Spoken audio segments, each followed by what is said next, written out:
Well, when they took over from the previous vigneron, you guys were both from Normandy, and you always had a dream to produce wine, but you used to work in cereal, so you were still as part of the farming and part of the earth. But as part of your dream to produce wine, when one of your sons passed at 21, you decided that your life needed a change. So you moved out here and you started making wine, and that was about 6 or 7 years ago.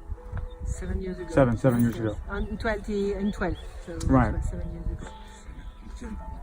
Oui. And yes, that's true. But the winemaker where we bought the vineyard is still working with us. Ah, okay, d'accord. And there is no change in the wine since we arrived. Okay. We just continue what he wanted to do. Because it was he worked in organic farming. He wanted to work in biodynamic, but he could not because he have no time enough. But now we work all together, so it's easier to do. Why is biodynamic so important to you?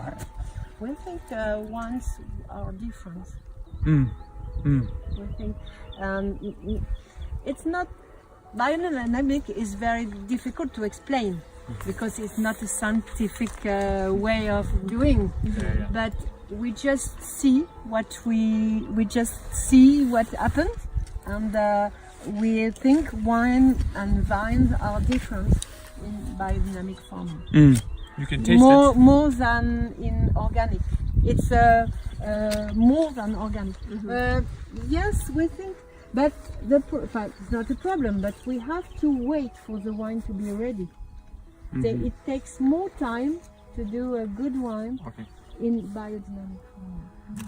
You have to wait.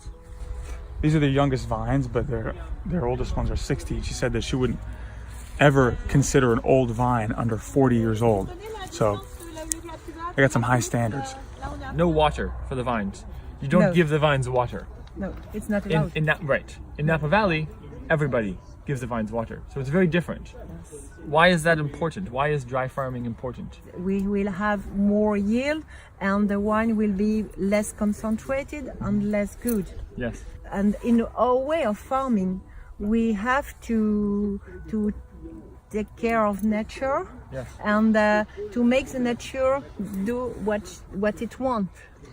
Yes. So we don't have we are not allowed to have water.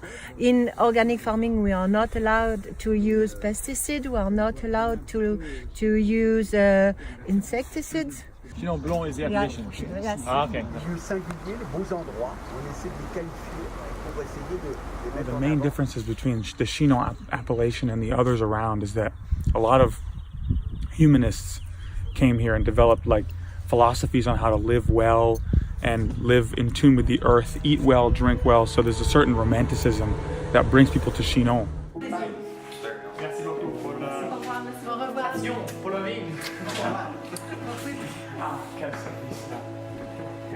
Donc vous avez un GPS pour retourner en souvenir.